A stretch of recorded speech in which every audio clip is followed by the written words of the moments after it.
India versus Australia, इसलिए ये century भी जिस तरह टाइमली उस वक्त आई है ना, मेंटली बड़े स्ट्रॉन्ग ये हैं। तो इस तरह के मैचों में इस तरह हमें नजर आ रही है कि इतना जबरदस्त कमबैक।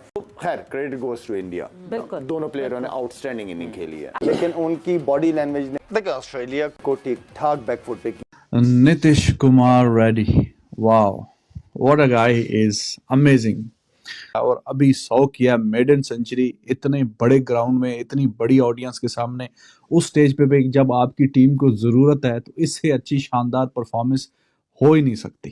ट्मेंडस अचीवमेंट, और मेरा दोनों हाथों से सलाम है नीतीश कुमार रेड्डी के जज्बे को, उसकी फाइट को, वाशिंगटन सुंदर को। में इस तरह हमें नजर आ रही है कि इतना जबरदस्त कमबैक एक तो इंडिया ने जबरदस्त डोमिनेट किया है। अगर टफ टाइम एक आधे सेशन में जरूर दिया, मगर उसके बाद कि वो भारत को चैलेंज कर सके ओवर अ पीरियड ऑफ 5। मैं तो अभी तक ताजुब कर रहा हूँ, और अभी तक मैं सिर्फ ये सोच रहा हूँ कि इन दोनों के दिमाग में चल क्या रहा होगा जब वो प्रेशर होगा, पैट कमिंस होगा, इतना कचाकच भरा हुआ क्राउड है, स्टार्क होगा, बोलेंट होगा, ये क्या क्या इनके दिमाग में चल क्या रहा होगा, थॉट प्रोसेस क्या होगा कि ऑस्ट्रेलिया पूरा चढ़ा हुआ है यार। मतलब अमेजिंग आज इनिंग्स थी। इस इनिंग्स की तारीफें लफ्जों में बयान नहीं की जा सकती। जिन्होंने बॉल बाय बॉल देखी है, जिन्होंने वो एक एक रन की वो जुस्तजू देखी है, जिन्होंने वो एक एक रन लेने की फाइट देखी है, शायद वही चीज इसको ट्रांसलेट भी नहीं कर सकते, सिर्फ एब्जॉर्ब। लड़का डेब्यू उसकी सीरीज 105 रन की नॉट आउट किस्म की बारी खेल के जो आग लगाई है ऑस्ट्रेलिया में और जो जान डाली है इंडिया में, उफ़ो मजा। नीतीश कुमार रेड्डी ने बता दिया कि वो कितना बड़ा प्लेयर है। नहीं बोलता, ऑस्ट्रेलिया के तो हाथ पांव फुला के रख दिए इस लड़के ने कि कितनी शानदार परफॉर्मेंस इसने दिखाई है, और अभी 100 किया मेडन सेंचुरी इतने बड़े ग्राउंड में, इतनी बड़ी ऑडियंस के सामने, उस स्टेज पे भी जब आपकी टीम को जरूरत है, तो इससे अच्छी शानदार परफॉर्मेंस हो ही नहीं सकती।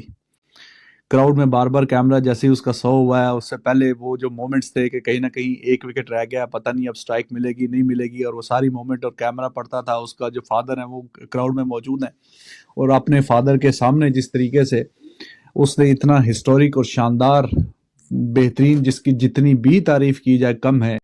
ऑस्ट्रेलिया के खिलाफ चौथे टेस्ट मैच में जिस तरीके से नीतीश रेड्डी ने बैटिंग किया है, क्या कमाल का शतक ठोका है, देखकर शाहिद अफरीदी कह रहे हैं कि नीतीश रेड्डी ने ऑस्ट्रेलिया को ठीक ठाक बैकफुट पर कर दिया है। क्या कमाल के उन्होंने इनिंग खेले हैं, और जिस तरीके से वो शतक लगाए, उनका फादर किस तरीके से इमोशनल हो गए थे, ये देखने के लायक था। क्या कमाल के आज उन्होंने ऑस्ट्रेलिया में शतक ठोक दिया है, देखकर किस तरीके से शाहिद अफरीदी सहित पाक मीडिया नीतीश रेड्डी का फैन हो गए हैं। तो आइए सबसे पहले करते हैं इस वीडियो को वाच। इंडिया वर्सेस ऑस्ट्रेलिया, इसलिए ये सेंचुरी भी जिस तरह टाइमली उस वक्त आई है ना, मेंटली बड़े स्ट्रॉन्ग ये हैं। तो इस तरह के मैचों में इस तरह हमें नजर आ रही है कि इतना जबरदस्त कमबैक। खैर क्रेडिट गोज टू इंडिया, दोनों प्लेयरों ने आउटस्टैंडिंग इनिंग खेली है, लेकिन उनकी बॉडी लैंग्वेज ने देखिए ऑस्ट्रेलिया को ठीक ठाक बैकफुट पे किया जाए तो इंडिया ने जबरदस्त डोमिनेट किया। उन्होंने सारे प्लेयरों ने अंदर किया है। देखिए जब मैच शुरू हुआ तो उनकी बॉडी लैंग्वेज खुद आप चेक की, फील्डिंग के अंदर शुरू के 3 4 5 ओवर में ही पता चल गया था कि ही इनको जो है ना मेंटली बड़े स्ट्रॉन्ग ये हैं। तो इस तरह के मैचों में इस तरह हमें नजर आ रही है कि इतना जबरदस्त कमबैक एक टॉप बैटिंग ऑर्डर को अच्छी पिच के ऊपर, पिच के अंदर कुछ नजर नहीं आएगा, स्नाक होता है, लेकिन 235-40 से ज्यादा नहीं होना चाहिए था। जितनी अच्छी बॉलिंग और जितने मेन बैट्समैनों को ड्रेसिंग रूम भिजवा चुके थे बैक। खैर क्रेडिट गोज टू इंडिया, दोनों प्लेयरों ने आउटस्टैंडिंग इनिंग खेली। Nitish Kumar Reddy, wow, what a guy, is amazing. अभी तक इस पूरी सीरीज में इंडिया ने पिछले मैच में तो एक ही इनिंग्स समझे ना, क्योंकि दूसरी बारी में तो आए थे तो वो खत्म हो गया बारिश की वजह से। तो टेक्निकली ये एक इनिंग्स, पिछले मैच की एक इनिंग्स, 2 एडिलेड की, 2 पर्थ की, 6 इनिंग्स इंडिया ने खेली हैं इस पूरी सीरीज में अभी तक। ये बंदा बैटिंग करने के लिए आता है नंबर 7 पे बैटिंग करने के लिए आता है, और 6 में से 4 बार ये हाईएस्ट रन स्कोरर बन के गया है इंडिया का इस पूरी सीरीज में अभी तक। इसी से अंदाजा लगा लीजिए कि कितनी शानदार परफॉर्मेंस इसने दिखाई है, और अभी 100 किया मेडन सेंचुरी इतने बड़े ग्राउंड में, इतनी बड़ी ऑडियंस के सामने, उस स्टेज पे भी जब आपकी टीम को जरूरत है, तो इससे अच्छी शानदार परफॉर्मेंस हो ही नहीं सकती। क्राउड में बार बार कैमरा जैसे ही उसका 100 हुआ है, उससे पहले वो जो मोमेंट्स थे कि कहीं ना कहीं एक विकेट रह गया, पता नहीं अब स्ट्राइक मिलेगी नहीं मिलेगी, और वो सारी मोमेंट और कैमरा पड़ता था, उसका जो फादर है वो क्राउड में मौजूद है, और अपने फादर के सामने जिस तरीके से उसने इतना हिस्टोरिक और शानदार बेहतरीन, जिसकी जितनी भी तारीफ की जाए कम है, इतना शानदार 100 किया कि वाह कमाल कर दिया भाई। वरना अब पर्थ में पहले इनिंग के हाईएस्ट रन स्कोरर ये था, एडिलेड की दोनों बारियों का, पहले इनिंग्स का दूसरी इनिंग्स का हाईएस्ट रन स्कोरर इंडिया की तरफ से ये था, और इस इनिंग का भी हाईएस्ट रन स्कोरर इंडिया की तरफ से ये है। तो ये नंबर 7 पे आके जो इतनी शानदार बारी खेल के जा रहा है, तो ऊपर वालों को कोई थोड़ा तो एहसास होना चाहिए। ये अच्छी बात है, इसकी तारीफ के लिए ये बहुत अच्छी बात है कि टीम का नंबर 7 पे खेलने के लिए जो बैट्समैन आ रहा है वो innings after innings highest run scorer बन के जा रहा है।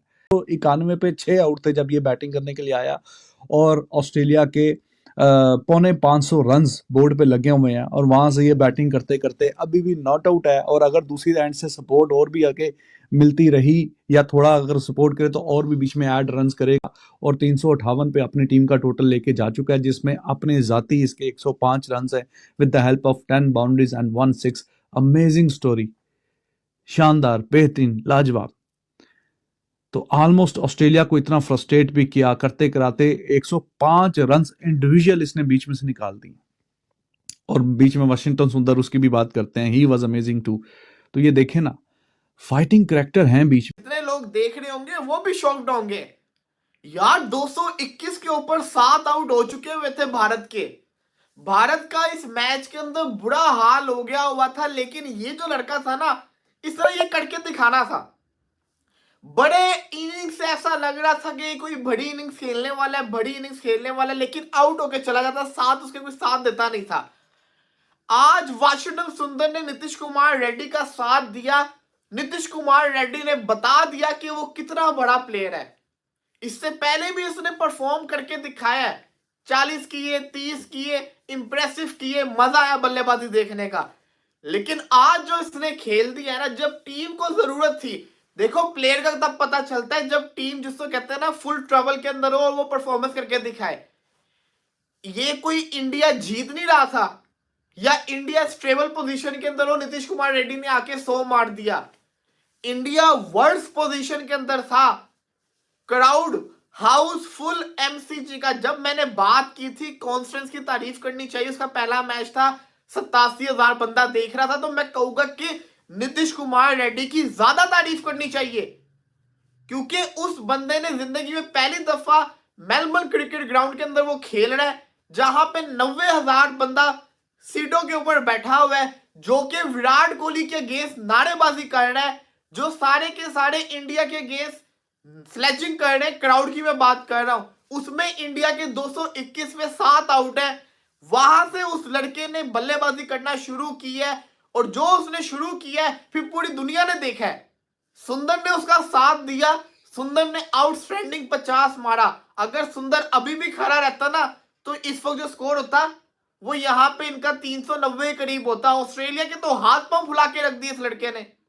तो तारीफ क्यों करनी चाहिए? क्योंकि तारीफ इसलिए बनती है, जो इसने सेंचुरी मारी है वो कोई इजी सेंचुरी नहीं है, वो टफ कंडीशन में, टफ सिचुएशन में, जब टीम का बुरा हाल है, जब टीम की टांग टूट गई हुई है, उस टीम को आपने सहारा दिया है, और ऐसा सहारा दिया कि आपकी मैच में वापसी करवा दी है। 116 की ट्रेल रह गई है। सबसे ज्यादा खुशी बताऊं क्या हुई? आई डोंट नो, क्या पता मैं गलत बोल रहा हूं, लेकिन क्राउड के अंदर एक ब्लैक शर्ट पहने एक बंदा था, शायद मुझे ऐसा लगा कि वो उसके फादर थे। उन्होंने जो खुशी का इजहार किया ना, जिस तरीके से वो सेलिब्रेशन कर रहे थे, तो वो जो बंदा सेलिब्रेशन कर रहा था ना, ओए ओए दिल जीत लिया, दिल जीत लिया। मतलब कि लग रहा था कि भाई साहब उन्होंने बड़ी मेहनत की अपने बच्चे के ऊपर, कि बच्चा जो है ना अब वो प्रूफ करके दिखा रहा है। क्या बात है, मतलब कि मजा आ गया, सुपर बल्लेबाजी की है। एक 25 साल का वाशिंगटन सुंदर है, 21 साल का हेनकेआर है। मैं तो अभी तक ताज्जुब कर रहा हूँ, और अभी तक मैं सिर्फ ये सोच रहा हूँ कि इन दोनों के दिमाग में चल क्या रहा होगा जब वो प्रेशर होगा, पैट कमिंस होगा, इतना कचाकच भरा हुआ क्राउड है, स्टार्क होगा, बोलेंट होगा, ये क्या क्या इनके दिमाग में चल क्या रहा होगा। थॉट प्रोसेस क्या होगा कि ऑस्ट्रेलिया पूरा चढ़ा हुआ है यार, मतलब अमेजिंग आज इनिंग्स थी। इस इनिंग्स की तारीफें लफ्जों में बयान नहीं की जा सकती। जिन्होंने बॉल बाय बॉल देखी है, जिन्होंने वो एक एक रन की वो जुस्तजू देखी है, जिन्होंने वो एक एक रन लेने की फाइट देखी है, शायद वही चीज इसको ट्रांसलेट भी नहीं कर सकते, सिर्फ एब्जॉर्ब कर सकते। सो अगर ये कहा जाए कि ड्रामेटिक फाइट बैक थी, अगर ये कहा जाए कि एब्सोल्यूट सिनेमा था मेलबर्न क्रिकेट ग्राउंड के अंदर, तो कहना ये गलत नहीं होगा। और out of the course, out of the syllabus NKR और वॉशिंगटन सुंदर आ जाए, तो फिर इसी तरह होता है। आज ऑस्ट्रेलिया ने जरूर सोचा होगा कि इंडिया को ऑल आउट करके आज हम दोबारा बैटिंग करेंगे और टेस्ट मैच में बहुत टाइम बचा होगा, बट ये कल तक शायद किसी को भी नहीं पता था, क्योंकि एवरीबडी थॉट के स्पेशलिस्ट बल्लेबाजों जब नहीं कर पा रहे तो आधे बैटर आधे बॉलर जो ऑलराउंडर्स की स्लॉट पे खेल रहे हैं वो क्या कर पाएंगे। और फिर निकल के आता है 21 साल का एनकेआर और 25 साल का वॉशिंगटन सुंदर का दूसरा टूर है। लास्ट टूर में भी he stood in front of all the force and all the storm that Australia had to produce against Team India, और वो कुछ नहीं कर पाए थे। लेकिन एनकेआर ने भाई साहब 21 साल के इस बच्चे ने बताया कि this is 100 to remember for a very very long time to come. क्योंकि देखिए महज सेंचुरियां आती हैं, 50 आती हैं, बड़े स्कोर लगते हैं, कभी कहीं परफॉर्मेंस आ जाती है, कभी कहीं आ जाती है, लेकिन वो परफॉर्मेंस हमेशा हमेशा इतिहास के पन्नों में जाती है, ना कि सिर्फ टीम के लिए बल्कि इंडिविजुअल के लिए भी। जब वो उन सर्कमस्टांसेस में परफॉर्मेंस आए जब ऑड सारे आपके अगेंस्ट हो, आपकी परफॉर्मेंस आपके सीनियर्स की आपके अगेंस्ट हो, आपके जो एंड सीनियर्स सिर्फ एक्सपीरियंस में सीनियर नहीं, आपसे बैटिंग स्लॉट में भी सीनियर, जिनका एक्चुअल काम है, जो पूरे पूरे बल्लेबाज हैं, उनका रोल हो कि वहां वो फाइट पुट अप करे, लेकिन वो ना कर पाए। और जब सर्कमस्टांसेस ऐसे हो जाएं कि आपको लगे कि यार फिर एक दफा क्या फॉलो ऑन को बचाना पड़ेगा, फिर एक दफा ऐसी सूरत हाल आएगी कि फॉलो ऑन बचेगा तो हम ठंडी सांसें लेंगे और रन्स बहुत है। अगर यहाँ हम जल्दी बाजी हार गए, टाइम ऑस्ट्रेलिया को दे दिया, फिर क्या होगा। इतने सारे लोड के साथ मेरे ख्याल से जब एक 21 साल का बच्चा उतरता है मैदान के अंदर और वो इस तरह की परफॉर्मेंस लगाता है, तो ये कहना गलत नहीं होगा कि 19 साल का अगर सैम कॉन्स्टस हो या 21 साल का एनकेआर हो, शायद ये बच्चे तैयार हो चुके हैं अब अपनी अपनी टीमों की कमाने संभालने के लिए, और अपने जो एक्सपीरियंस्ड और अपने सीनियर्स हैं उनको ये बताने के लिए कि अगर आप चले भी जाएंगे तो कोई मसला नहीं है, ये जो टीम है उसकी इज्जत हमारे हाथों में और काबिल हाथों के अंदर है, जिनको एक्चुअली वाकई उनके अंदर वो कहीं ना कहीं टैलेंट छुपा हुआ है जो ऐसे वक्तों पे निकल के उभरेगा। कल तक मैं भी समझता था कि शुभमन गिल को ड्रॉप करके शायद बेवकूफी की, एक स्पेशलिस्ट बल्लेबाज को आप वॉशिंगटन सुंदर को या जडेजा में से किसी एक को खिलाते, आप दो पेसर क्यों खिला रहे थे इधर। अगर एनकेआर को चौथे पेसर की तरह खिला रहे तो पूरे ओवर्स क्यों नहीं करा रहे।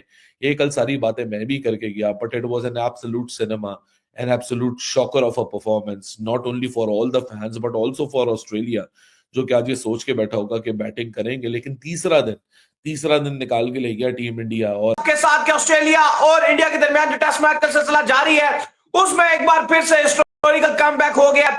इंडिया जिस चीज को लेकर जाना जाता है, इंडिया अपने कमबैक्स को लेकर जाना जाता है कि इंडिया बहुत ही बेहतरीन किस्म का जो कमबैक है वो करना जानता है, और वही हमें देखने को मिला। बहुत ही शानदार किस्म का जो इंडिया ने कमबैक है वो इस टेस्ट मैच में कर दिया है। नितेश रेड्डी, यू ब्यूटी, जितनी बात कर ले नितेश रेड्डी की वो कम है। सेंचुरी नितेश रेड्डी की तरफ से देखने को मिली। वॉशिंगटन सुंदर ने जो 50 मारा उसके अवध इंडिया 358 के ऊपर पहुंच चुका है। आखिरी विकेट अभी भी बाकी है। चौथे टेस्ट मैच में जिस तरीके से यशस्वी जायसवाल के अलावा कोई भी बल्लेबाज भारत का नहीं चल रहा था, तो ऑस्ट्रेलिया को ऐसा लग रहा था और पाकिस्तान को बड़ी आराम से ऑस्ट्रेलिया भारत को हरा देगा। लेकिन वहां फिर नीतीश रेड्डी और वॉशिंगटन सुंदर ने दिखाया कि कैसे टेस्ट क्रिकेट खेला जाता है, और वॉशिंगटन सुंदर ने भी 50 रन की एक बेहतरीन नोक खेला नीतीश रेड्डी के साथ, और नीतीश रेड्डी ने क्या कमाल का 105 रन बनाकर अभी भी क्रीज पर डटे हुए हैं, और ऑस्ट्रेलियाई बॉलर को दिन में तारे दिखा दिए। नीतीश रेड्डी ने वो बैटिंग करके गए हैं। शाहिद अफरीदी तो कह रहे हैं कि ऑस्ट्रेलिया बॉलर को ठीक ठाक नीतीश रेड्डी ने फेंटा लगाया है। क्या कमाल के सेंचुरी मार के गया है। शतक मारने के बाद जिस तरीके से उनके फादर इमोशनली हो रहे थे, काफी कमाल और धमाल मचाकर रख दिया है। पाकिस्तानी मीडिया नीतीश रेड्डी और वाशिंगटन सुंदर के साथ साथ नीतीश रेड्डी के फादर के भी फैन हो गए हैं कि क्या उन्होंने बच्चों के परवरिश किया है और आज उन्होंने ऑस्ट्रेलिया ने शतक दाग दिया है। तो आपको क्या लगता है, वाकई नीतीश रेड्डी एक कमाल का बल्लेबाज है और ऑस्ट्रेलिया को ठीक ठाक बैकफुट पर लगाया है? यदि आपको लगता है तो अपना राय मुझे कमेंट बॉक्स में जरूर बताइएगा। चैनल पे न्यू हो तो चैनल को लाइक और बेल आइकन को प्रेस कर लीजिए ऐसे ही लेटेस्ट अपडेट के लिए।